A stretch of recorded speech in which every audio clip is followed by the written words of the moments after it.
Please be ready for dictation of exercise number 23 from April 2023 issue of Progressive Magazine.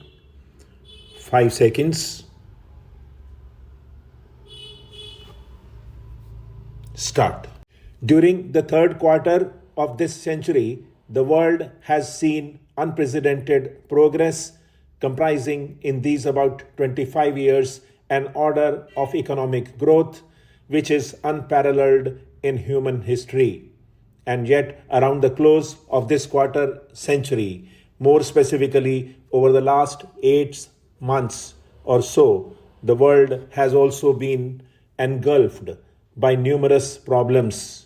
There is even danger that the present international economic system, which has been the sheet anchor of the orderly development of the post-Second War world economy, may collapse.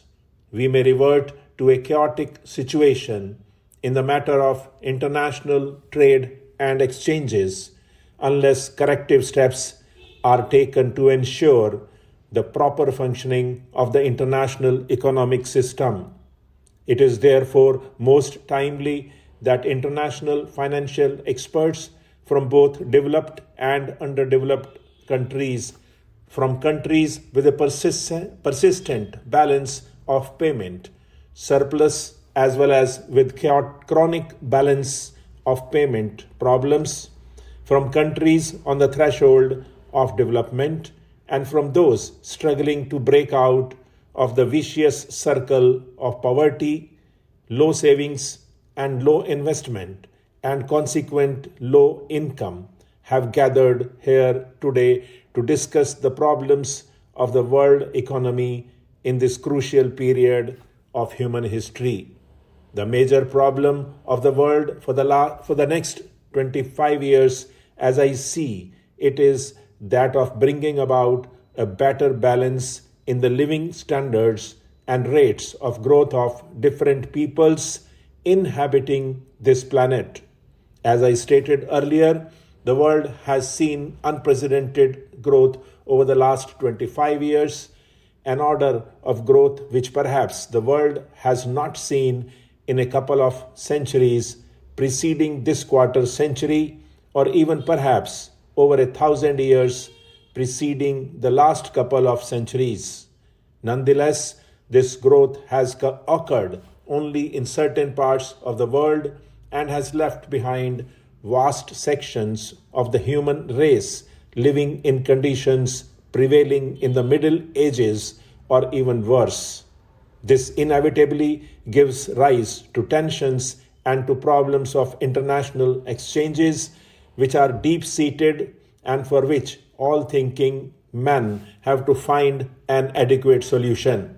In the race for growth, we cannot afford to forget or to neglect the conditions of life and the prospects of growth for large sections of the world population. Large disparities lead to tensions and create manifold problems and discrepancies with a country. With improved communications, the same is likely to hold true for the Committee of Nations. The basic problem that faces the world today, in my view, is one of orderly growth of all nations. The 1960s were declared by the United Nations as the first development decade, and a fair amount of growth was achieved by many developing countries during those 10 years. Though in retrospect, one finds that the rate of growth achieved by developing countries has still been less than the rate of growth achieved by the developed countries generally.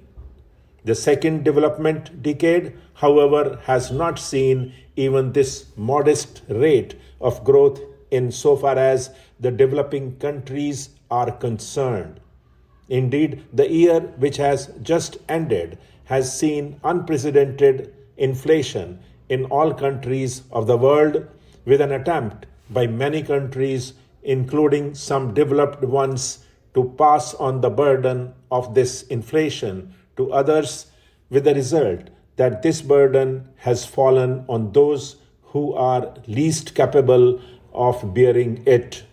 There has also been a cooling off of the spirit of cooperation and international assistance, which has characterized the previous decade. I consider this to be an unhappy development. Just as no man can live and thrive by himself, no country can prosper today in isolation or in complete disregard of the well being of its neighbors and of its trading partners around the world. This is a perspective which I feel we should keep in mind while discussing some of the present problems of the world. I have heard in many forums that the crisis in the world today arises solely because of the policies adopted by the oil producing countries. The sudden and sharp increase in oil prices has undoubtedly created certain problems for which there is need for appropriate solutions for the problems of transition and adjustment. But we seem to forget that oil is a wasting resource, that for decades the price of oil has no relationship to the real cost of this primary source of energy in terms of the cost of its alternatives, and that the trade and aid policies of the developed countries have also been onerous for many developing countries, the more so because of the long history of such policies. In more recent times, I find that the forces of inflation are becoming infectious and that many countries facing internal problems are seeking to pass on the burden of their own inflation to other helpless countries.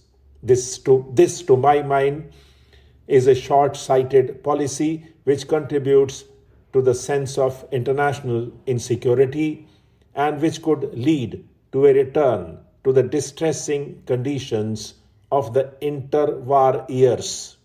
We should not encourage this bad policy. Stop.